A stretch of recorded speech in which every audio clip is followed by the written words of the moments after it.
Some stories are just stories, passed down through generations, told around flickering campfires, designed to thrill and frighten in equal measure. But sometimes truth is much darker than fiction. Tonight you're about to hear 3 terrifying real-life horror stories, from haunted houses and unsettling strangers to the unexplained. These are true accounts shared by real people who have experienced the chilling touch of the unknown firsthand.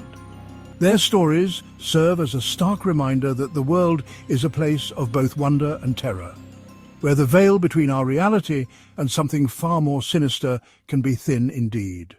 So turn off the lights, put on your headphones, and let's begin.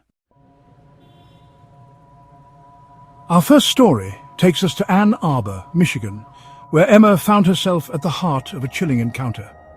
Eager to embrace her newfound independence, Emma had secured a cheap studio apartment just a stone's throw from campus. It was small, but it possessed a certain charm, a cozy haven for a student on a budget. However, one peculiar feature of the apartment immediately struck Emma as odd: a massive antique mirror firmly affixed to the wall in her bedroom.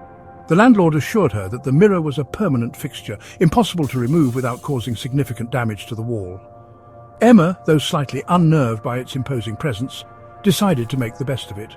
The mirror itself was an imposing artifact, its ornate frame crafted from a dark, heavy wood that seemed to absorb the light. The glass itself was warped and cloudy, giving the reflection a distorted, almost unsettling quality. It was during her first night in the apartment that Emma first noticed something strange about the mirror.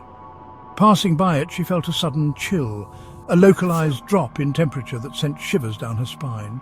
At times she could have sworn she saw movement in the reflection, fleeting glimpses of something stirring in the depths of the glass, even when she was alone.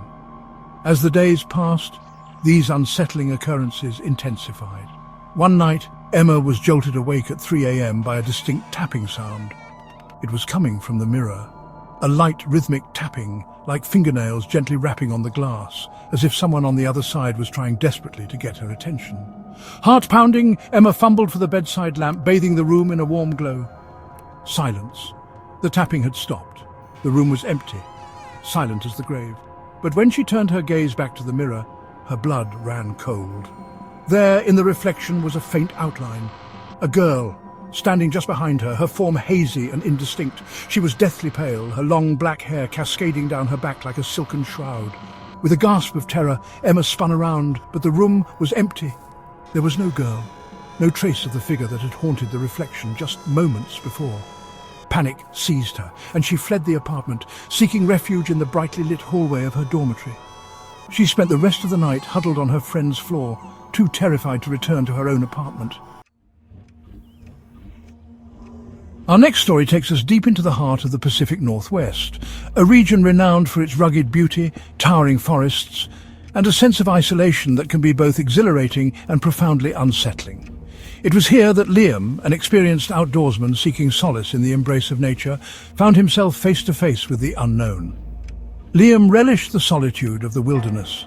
The silence, broken only by the whisper of the wind through the trees and the gentle murmur of flowing water, was a balm to his soul. He had planned this trip for weeks, meticulously packing his gear, charting his course through the dense woodland trails. On the second day of his journey, as the sun began its descent, casting long shadows through the ancient trees, Liam stumbled upon a secluded clearing. A ribbon of crystal-clear water, a rushing creek, cut through the heart of the clearing, its banks carpeted in a thick layer of pine needles. It was the perfect spot to make camp. As Liam gathered wood for a fire, a strange feeling crept over him, a prickling sensation on the back of his neck, as if he were being watched by unseen eyes. He dismissed it as nerves, a byproduct of spending too much time alone in the wilderness.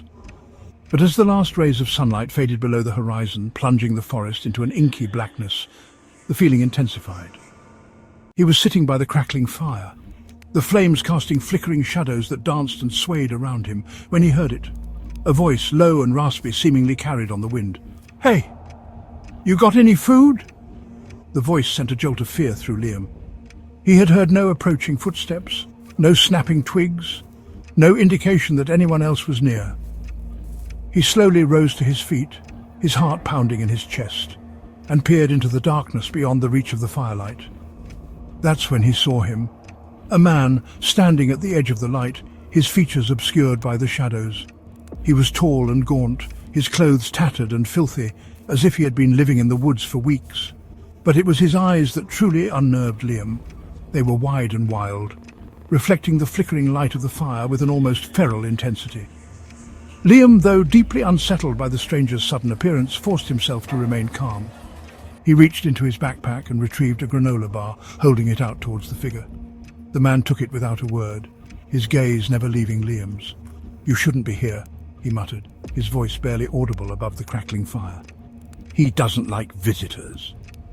Before Liam could muster a response, before he could even ask who he was, the stranger turned and melted back into the darkness, disappearing as quickly and silently as he had come. Liam spent the rest of the night in a state of heightened anxiety. Every rustle of leaves, every snap of a twig sent a surge of adrenaline coursing through his veins. He huddled by the fire, his senses on high alert, but the stranger did not return. When dawn finally broke, casting its pale light through the trees, Liam packed up his camp with trembling hands. As he was preparing to leave, he noticed something strange. Footprints, fresh in the damp earth, surrounded his campsite, but they weren't his. Our final story takes us to the quaint, historic town of Gettysburg, Pennsylvania, a place steeped in history, its cobblestone streets and centuries-old buildings whispering tales of a bygone era. But beneath the surface of this charming town, darkness lingered, as the Thompson family, who had recently moved into a sprawling Victorian home on the outskirts of town, would soon discover. The house, with its intricate gingerbread trim, wraparound porch and sprawling yard, seemed like the perfect place to raise a family. Sophie, the eldest daughter, was particularly enamored with the house, spending hours exploring its nooks and crannies, her imagination running wild with stories of the families who had called it home before them. It was in the basement, a dark and cavernous space with exposed beams and a musty earthen smell, that Sophie made a chilling discovery. Tucked away behind a loose panel, hidden from view, was a small wooden box, its surface covered in a thick layer of dust. Curiosity got the better of her, and with trembling hands, she lifted the lid. Inside, nestled on a bed of faded velvet, lay a porcelain doll. It was dressed in a long, flowing gown, its delicate features frozen in a vacant stare, its glassy eyes seeming to follow Sophie's every move. The doll was undeniably old, its porcelain skin cracked and yellowed with age, its once vibrant clothing now faded and threadbare. Sophie, though slightly unnerved by the doll's eerie presence, couldn't help but feel a pang of sympathy for the forgotten toy.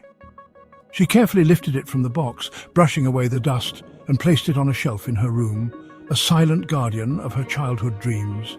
It was then that the nightmares began. Each night Sophie would wake in a cold sweat, her heart pounding in her chest, the remnants of a terrifying dream clinging to the edges of her mind. In these dreams, a young girl, her face pale and drawn, her eyes red-rimmed with tears, would stand at the foot of Sophie's bed, her voice a mournful whisper. "She's in the basement," the girl would say, her voice filled with a chilling sadness. "Let her go." At first, Sophie dismissed the dreams as nothing more than a product of her overactive imagination, but then her younger brother Ethan began to act strangely. He was only 6 years old, a sweet and imaginative child, but he started talking about the doll in a way that sent chills down Sophie's spine. "The doll talks to me," he would say, his big brown eyes wide with a mixture of fear and fascination. "She wants to play." Sophie and her parents initially dismissed Ethan's claims as childish fantasies.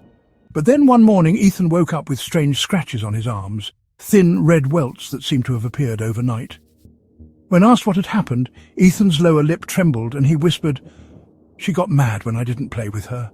Fear, cold and sharp, gripped Sophie's heart. She knew, with a certainty that defied logic, that the doll was responsible. That night, she told her parents everything, the nightmares, Ethan's strange behavior, the scratches. To her relief, they believed her. They had to. We like to think we're safe in our well-lit homes, surrounded by the comforting illusions of reason and logic. But sometimes, the darkness slips through the cracks, a chilling reminder that there are forces at play in the universe that we may never fully understand. These were just 3 of thousands of terrifying true encounters reported every year. Stories whispered in hushed tones, shared in the dead of night, each one a chilling testament to the fact that the world is a far stranger, far more unsettling place than we often care to admit, and the next one might just happen to you. If you made it this far, don't forget to like, comment, and share your own creepy experiences in the comments below. Subscribe for more true horror stories every week. And remember, don't look behind you.